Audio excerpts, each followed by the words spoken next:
Level 1, the poster kid. You are 8 years old. You have never seen one in real life, but you know the shape better than your own handwriting. The scissor doors that open straight up, the angular wedge body built to cut through air, Lamborghini. You get a yellow diecast for your birthday. You sleep with it on your nightstand for 2 years. You don't know it yet, but wanting something this specific, this out of reach, becomes part of who you are before you understand what it costs. Level 2, the spotter. You are 17. You can't afford a Lamborghini. You can barely afford a used Honda, but you have eyes. You hear it 3 streets away before you see it. That sound like something tearing. You start a spreadsheet nobody knows about. Date, model, color, location. 41 logged in 8 months.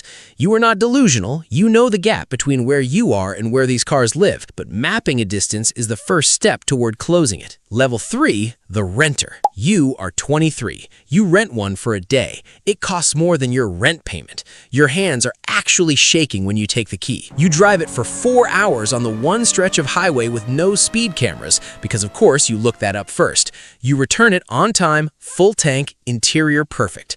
You drive home in your own car, and the silence feels heavier now. Something has been confirmed. You start saving immediately for the next time. Level 4, the forum regular. The renting becomes a habit you don't discuss at family dinners. But something else happens. You stop just admiring the cars and start understanding them. You learn the difference between a Gallardo's V10 and a Huracan's evolution of the same engine.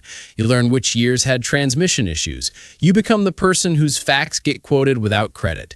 You have never owned one. Understanding became the only form of ownership available to you. Level 5, the Gallardo Buyer. You are 31. Stock options you forgot about quietly became worth enough to change one specific thing about your life. You buy a Gallardo. Used, 14 years old, a service that costs $400 on a Honda cost $4,000 on this car. You don't care. You researched this for years before you had the money to make the mistake, which means it wasn't really a mistake at all. You take it to your first car meet as an owner instead of a spectator. Someone asks to sit in it. You say yes immediately, the same way 8-year-old you would have said yes to anyone who wanted to look at the diecast toy. You drive home with the windows down, even in the cold. You want to hear it the way you used to hear it from 3 streets away, except now the sound is coming from underneath you instead of past you. Level 6, the inner circle. Years pass. The Gallardo becomes a stepping stone, not a destination. You sell it for almost exactly what you paid because you bought smart and maintained it obsessively. The money goes toward a new Huracan, ordered through the dealership you used to walk past without going inside.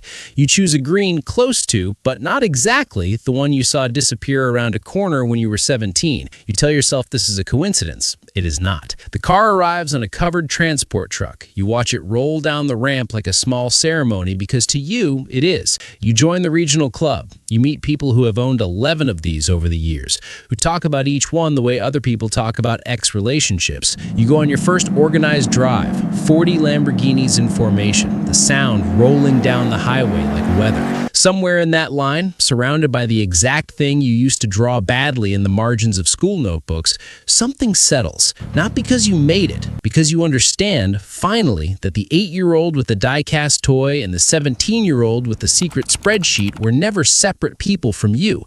They were just you, waiting. You started with a yellow toy and a poster on someone else's wall. You ended in a line of 40 real ones, the sound rolling down the highway like weather you finally got to stand inside. Most people stop wanting things they can't have. The ones who don't eventually find out what waiting was for.